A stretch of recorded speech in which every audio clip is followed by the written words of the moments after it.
Today, it is my pleasure to introduce Dr. Ernest Freeberg, a distinguished professor of humanities and head of the UT History Department. His teaching and research interests center on the cultural and intellectual history of the United States in the 19th and early 20th century. He has authored 3 award-winning books, including The Age of Edison, in which he explores the impact of electric light on the development of modern American culture. In his latest book, A Traitor to His Species, Henry Berg and the Birth of the Animal Rights Movement, Dr. Freeberg tells the fascinating story of an eccentric aristocrat who launched a then-shocking campaign to bring rights to animals. Dr. Freeberg is a distinguished lecturer for the Organization of American Historians. He has served on the editorial board of History of Education Quarterly and has produced a number of public radio documentaries on historical themes. Today, he joins us to discuss America's first energy crisis, the Great Horse Flu of 1872. Dr. Freeberg. Thank you, Amanda. Let me just set this up. I think everybody's seeing that, right? Thanks very much for this invitation. This is a section of a book that I just published this month, so it's fresh on my mind, although this is actually the story that I ran into some years ago that got me interested in the broader subject of animal rights, and we'll sort of see as we go along the link between the two. Anyway, thank you very much for attending, for your interest. So as I'm suggesting here, in the fall of 1872, Americans experienced what I've been calling the first energy crisis. This lasted an entire year. It spread across the entire North American continent, and it caused the sort of social and economic chaos that would happen today if the gas pumps ran dry or if the electricity went off. But in 1872, the problem was not the loss of fossil fuels. Instead, it was the loss of the organic muscle power because of a flu epidemic that devastated the horses and mules of North America. Humans and horses, of course, had been working together for 5,000 years in the creation of human civilization. But in the post-Civil War Gilded Age, the period where I spend most of my time doing historical research, Americans loved new technologies.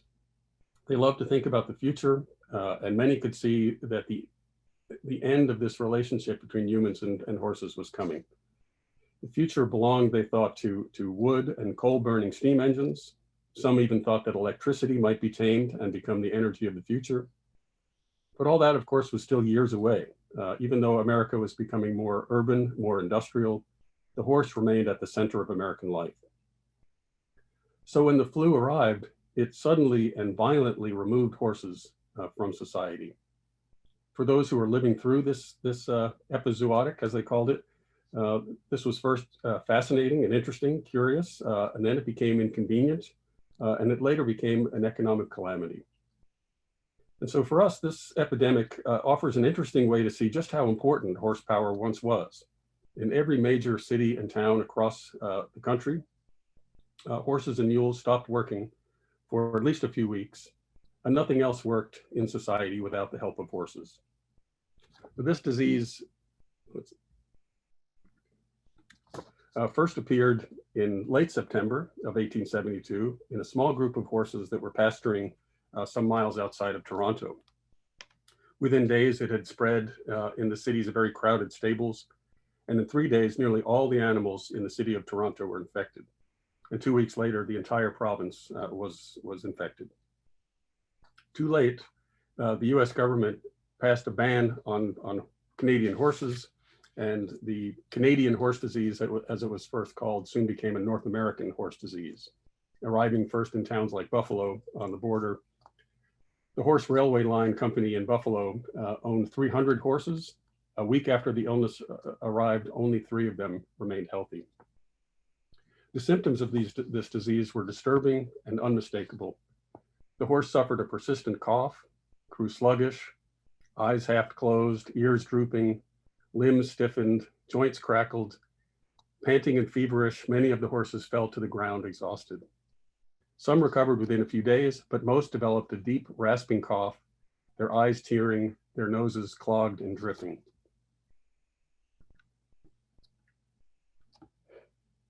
As a stable manager in Massachusetts put it, such a coughing, wheezing, and blowing of noses no horseman has ever heard before. A government report in the aftermath of this disease later estimated that wherever the disease went, around 99% of the horses caught the disease. Just to take a few examples that popped up in my research, all 1,200 horses owned by Boston's largest street railroad company got sick. And in Baltimore, a stable with 800 horses in it had only 11 that remained healthy. And it also hit remarkably suddenly wherever it arrived. In Danville, Virginia, for example, 75% of the horses in that town came down with the flu in a single day.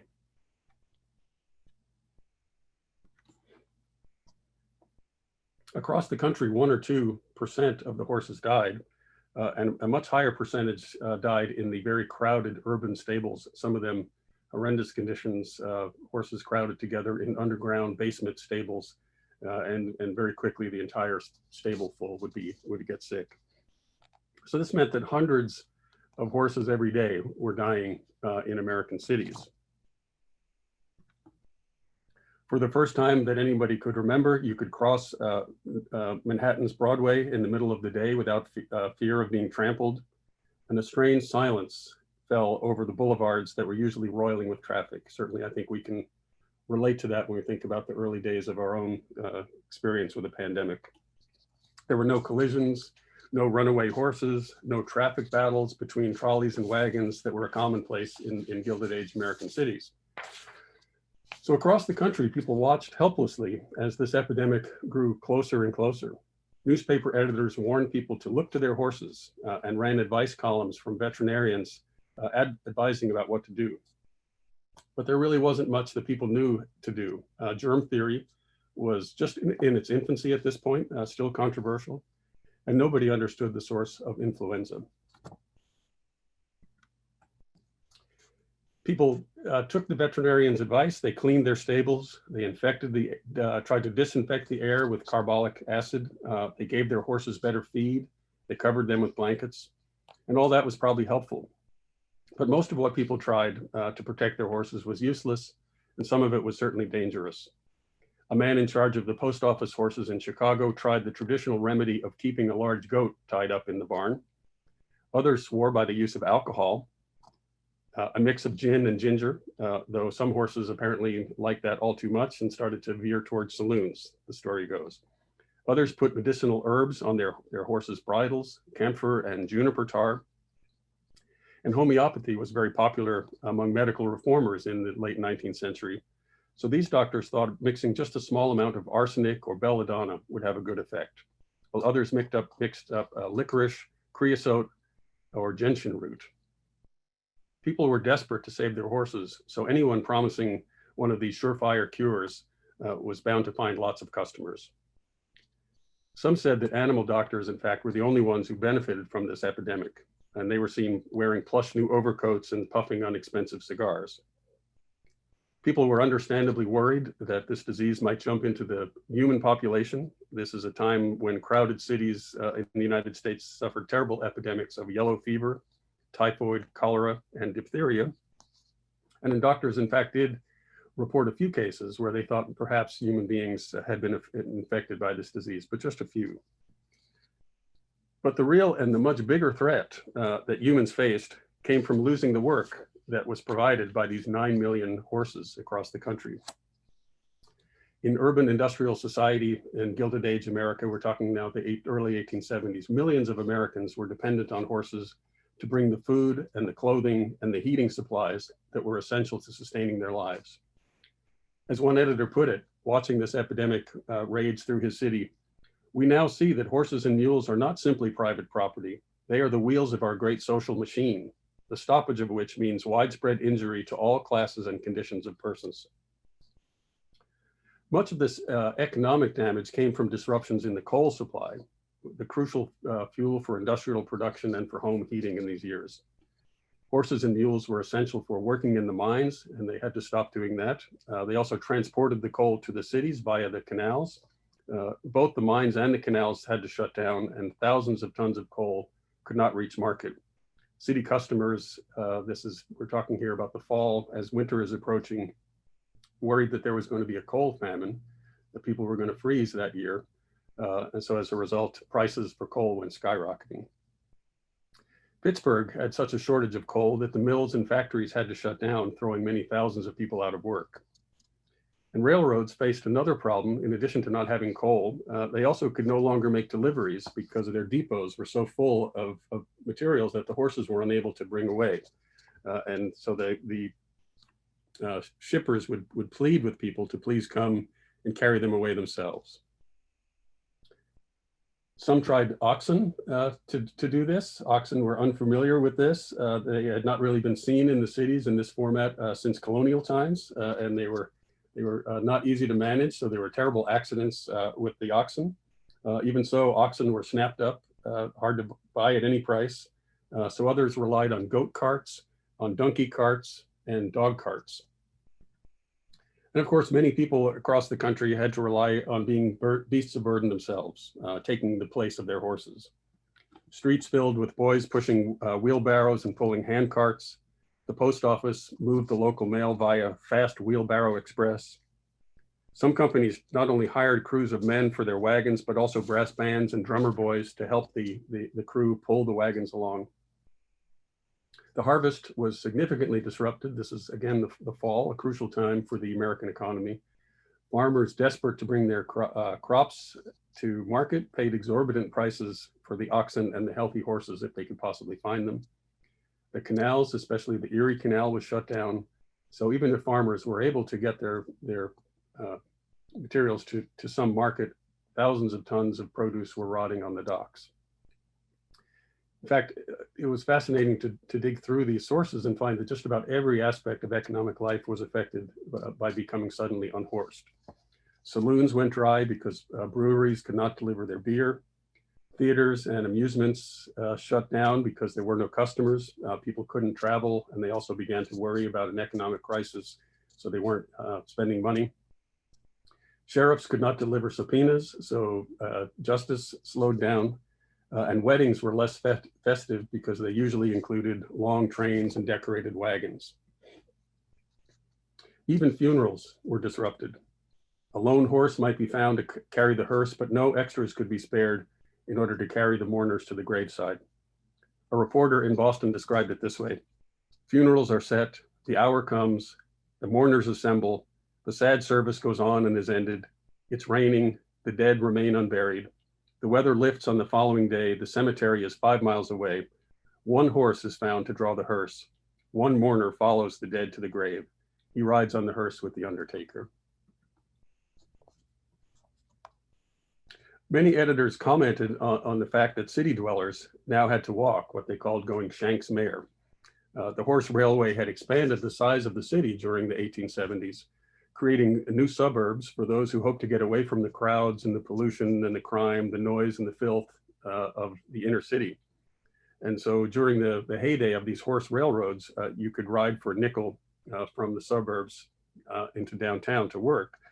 But suddenly, you could no longer do that. And so rather than traveling 6 miles an hour on these horse railroads, people had to walk to and from work if they lived out in the suburbs. Some argued at the time that this is just what Americans needed, that they had grown too lazy to do enough walking. Here's an example of what one newspaper said. And this may sound, I think, quite familiar to us today for a scolding newspaper. The average American is altogether too little acquainted with the use of his legs. He will ride in his buggy or in the streetcars if he has to go but 5 squares, when a little walking would be a great service to his constitution and would help to cure his dyspepsia.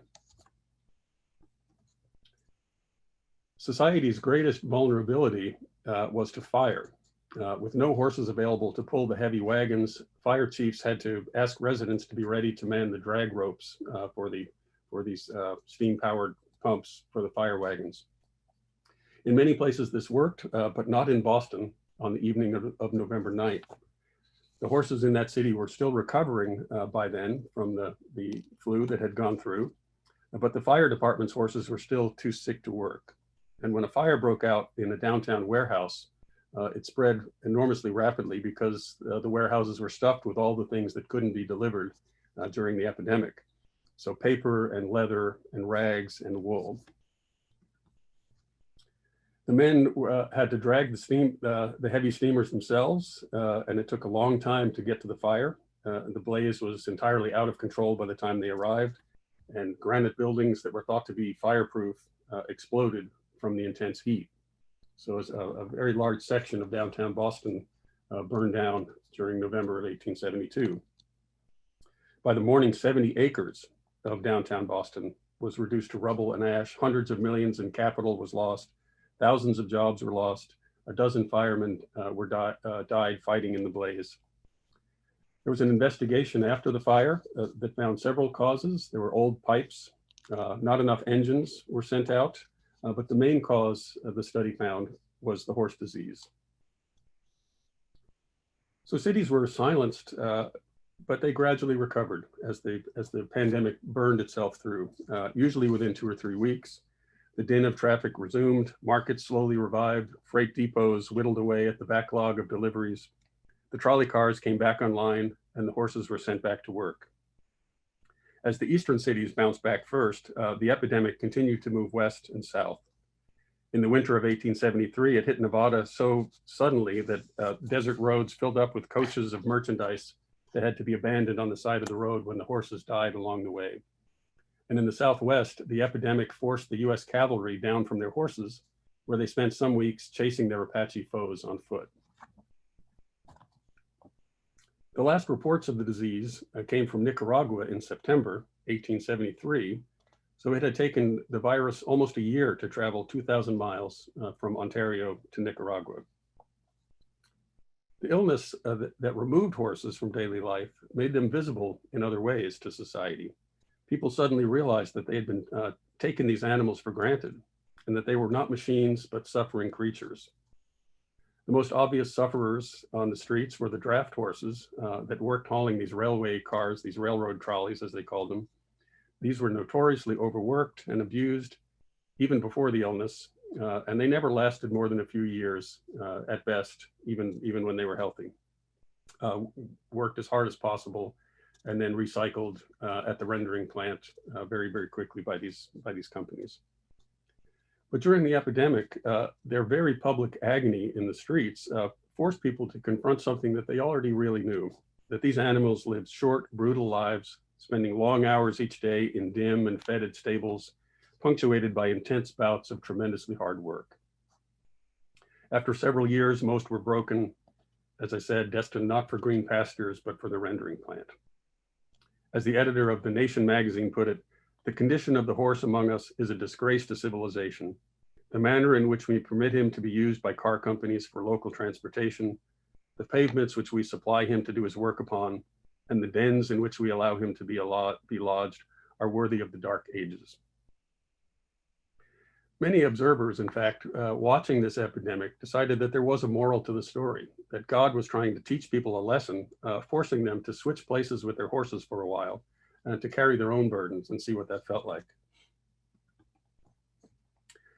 This sudden concern for the welfare of these horses proved very helpful to the nation's newest reform movement, the development of humane societies that aim to prevent cruelty to children, cruelty to animals. The British had formed the first humane societies in the 1820s, and the first one in the United States came to New York in 1866, brought by Henry Berg, who is the subject of my new book. He's a fascinating character. He came to this reform late in his life. He was 53 years old. Up until that point, he had inherited wealth. His father was a very successful shipbuilder in Manhattan.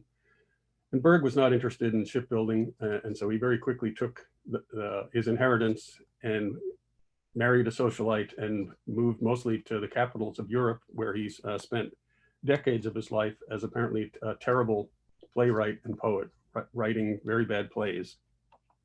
During the Civil War, because of his experience in Europe, Abraham Lincoln appointed him the ambassador to Russia, or to work in the embassy.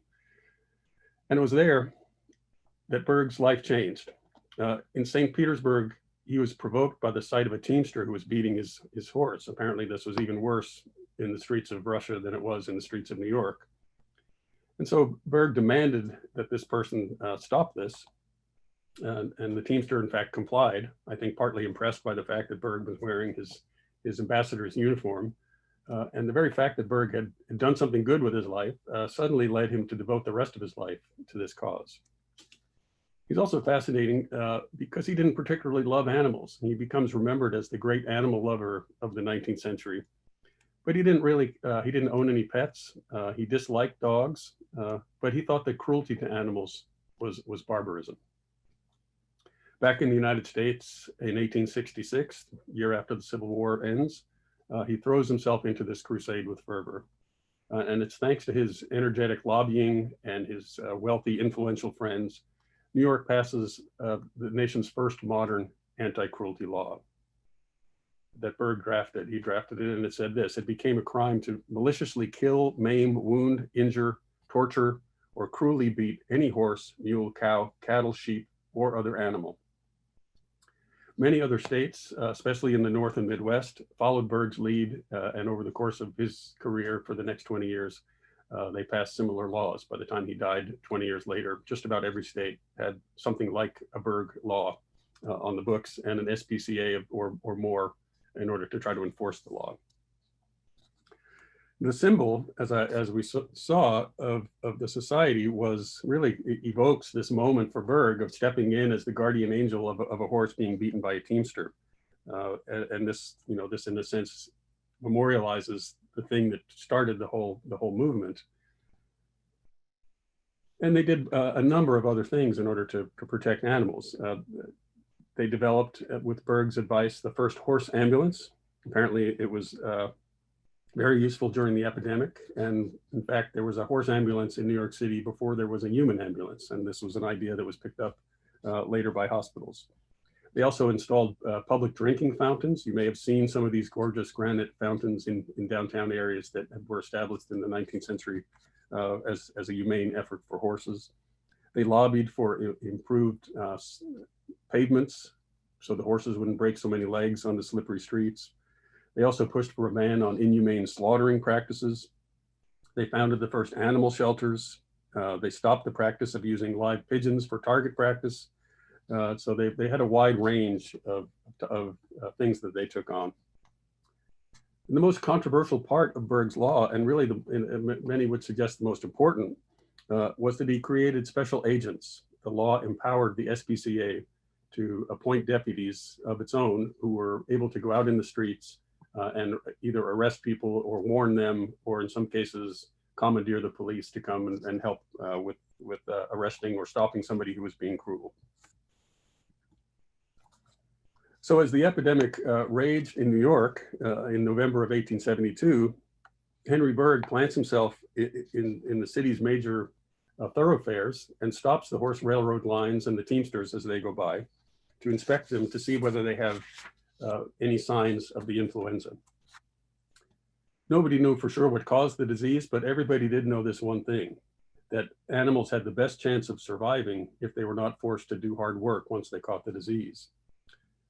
They would, in fact, if they were forced to work once they had the illness, they would develop a very, very painful secondary pulmonary disease and often die overnight in horrendous conditions. So there's Berg. We can see a picture of him there. He was 6 feet tall, wore an elegant top hat usually, and long droopy mustaches. And he ordered all the sick animals to go back to the barn on the grounds that working them during the pandemic was an act of cruelty that was endangering the lives of the horses. At the height of the flu epidemic in New York City, he only let 1 in 10 of the teams go by. As a result, passengers had to get out of the trolleys, traffic backed up, hundreds of people gathered to watch what was a very strange spectacle at the time, the justice system standing up for the rights of horses over the conveniences of human beings. And horse car lines, trying to avoid Berg's wrath and his fines and his arrests, started to shut down their lines completely in order to avoid Berg stopping them. Of course, the street horse car lines were some of the wealthiest corporations in the city at that point. They tried to sue Berg for damages for interfering with their business. They failed to get a court injunction in order to stop him from interfering with their business. Berg held his ground, and when horse owners ignored his warnings or tried to challenge his right to arrest them, he was known to grab them by the collar and throw them in the gutter. And he spent long hours, though he wasn't trained as a lawyer, he was often called on in court to prosecute this strange new law. There were really no other prosecutors who understood exactly what cruelty was. And so Berg took that on. Critics ridiculed Berg for being a misguided animal lover who had an absurd tenderness for animals and no concern for his fellow human beings, that he was putting the needs of human beings second to the rights of horses, and this seemed absurd. Not only increased criticism of Berg was relentless. Many people admired him, thought he was while sometimes eccentric and excessive, he was, pushing the envelope in strange directions that I explore in my book. At the same time, many people said, yes, he's, it's good somebody is finally putting some teeth into this and stopping this kind of cruelty. But others, of course, satirized him in this way, especially because Berg himself felt that the real problem here was human cruelty and that cruel people should be publicly flogged. He actually suggested that somebody needed to invent a steam-powered whipping machine, that if we relied on human beings to whip wife beaters and horse beaters, they'd probably show mercy. So instead, what we ought to do is have a steam-powered machine that delivered powerful, objective blows to these people. Even Berg's allies at the time claimed that he had lost perspective on this matter. Berg himself was hurt by these criticisms. He felt like he was, clearly at the vanguard of this important movement, which he certainly was.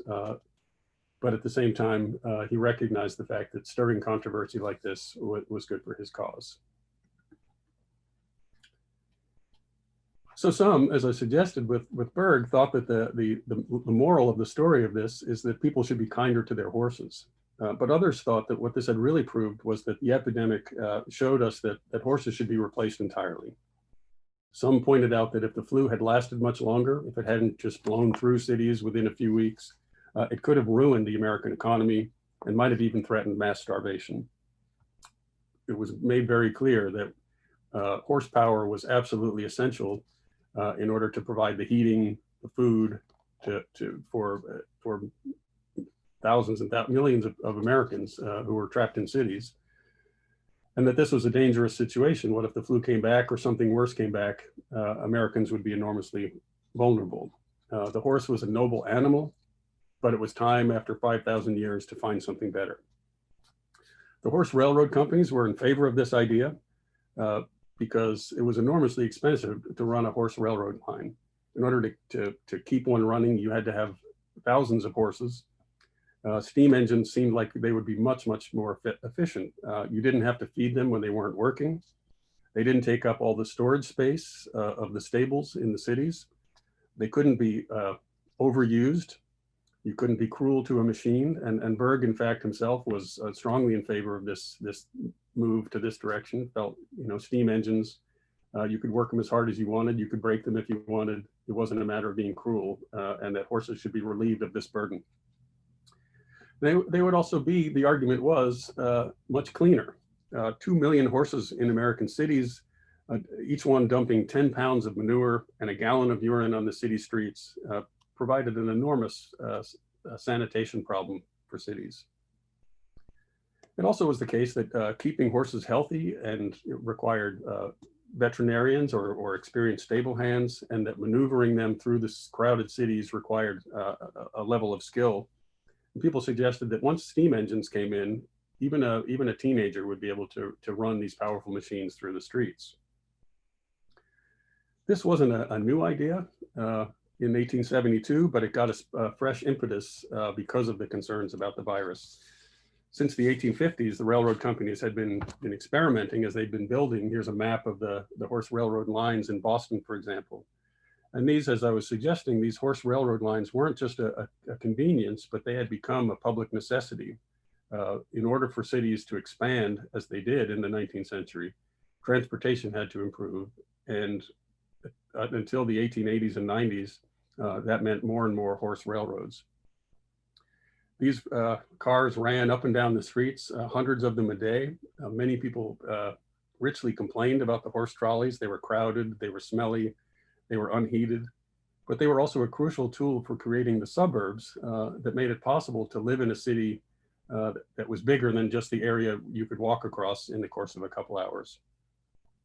These horses also made home ownership possible for many who fled to these streetcar suburbs, as they called them, in order to escape the crowded industrial city. So if somebody could come up with an invention that worked even better than the horse, faster and more reliable, that person everybody recognized would become enormously wealthy, and cities would be able to expand indefinitely in their size. Not everybody was optimistic about this. There were lots of experiments in order to replace horses well before 1872, and they'd all been considered failures. Steam engines moved too fast for the pace of the rest of the city. They clanked too loudly. There were noise pollution problems with them. They billowed smoke and steam and sparks that threatened fires. And they also terrified horses. So a city that was trying to share steam engines and horses together in the 19th century produced terrible accidents. For all these reasons, American cities had always banned the use of steam engines in downtown areas. And the steam depots, the railroad depots were always kept sort of on the edge of town so that they wouldn't interfere in these ways with people. But in the middle of the epidemic, city governments wavered in their opposition to steam, and they suspended their rules and urged the transit companies to quickly bring steam engines into the city to give them a try. Commuters were afraid of the noisy, dangerous steam engines, which were known to explode and caused terrible loss of life at times. But with winter coming on, they were even more worried about having to walk to work. The anxiety and the inconvenience of the epidemic lasted just long enough for transit companies to give a fresh try to this idea of bringing steam into the cities. Some railway companies were reluctant to give this a try. They only had a limited window to do this before the pandemic came in, but others who did try it turned out to be a miserable failure. Philadelphia tried to bring in a steam engine, but it jumped the track almost immediately and had to be abandoned. New Orleans, a dentist in New Orleans developed a steam engine that actually worked for years. And so that's one of the places where the epidemic pushed toward a sort of modern form of mass transportation. But the only really successful answer to this problem of the horse in the city came in San Francisco. This happened in 1873, just as the flu is hitting California. But Andrew Halliday, who invented this cable system, did this not because of the flu. In fact, he was worried about the terrible toll that was taken on horses who were trying to pull trolleys up and down the very steep hills of San Francisco. Many of them would fall and break legs and so forth. And so this cable car system is an attempt to help horses or to avoid the use of horses. And it was one of the first really successful attempts to get away from the horse. Other places tried this, but found that it was enormously expensive and often dangerous. The systems, when they failed, that the cables would move too fast and nobody could jump off, and there were terrible accidents. So really San Francisco, for some reason, was the only place that figured this out in any effective way. A few years after all these experiments with steam, a reviewer summarized all of these experiments and wrote, "It is idle to expect that any steam transit lines can ever supersede the horse cars." The horses seem to be with people for good in the 1870s. And it really wasn't until the electric motors were developed in the 1890s that the horse faced the competition that would eventually replace the horse railroad entirely. So at its darkest moment, the epidemic left many people wondering if the world as they knew it would ever recover, if the ancient partnership between humans and horses might suddenly be sundered by this mysterious illness. The horse disease that they feared might come back never did. It was just a powerful but very temporary shock to American way of life. in the 1870s. So what's the legacy of this strange, brief encounter? Some have suggested there was one of the worst depressions of the 19th century was in 1873, the year after. And some suggest that one of the reasons among many for that depression was the damage to the American economy caused by this flu. As I've suggested, I think that the cause of the ASPCA and sympathy for horses and the wider fight against cruelty to animals was given a strong vote of support. Public opinion was evolving already, but I think that there's plenty of evidence that people started to worry about the plight of horses in this period in a way they hadn't.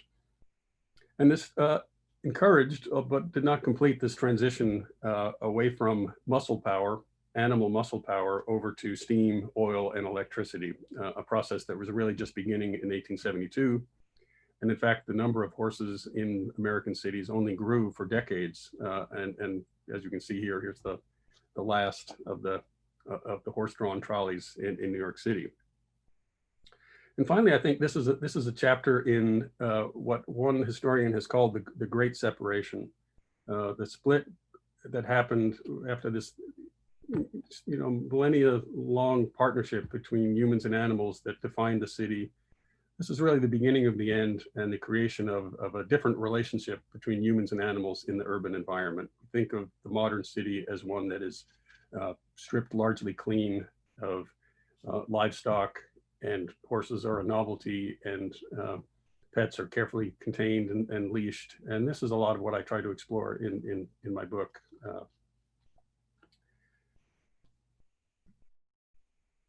And I think I'll stop there and see if there are questions.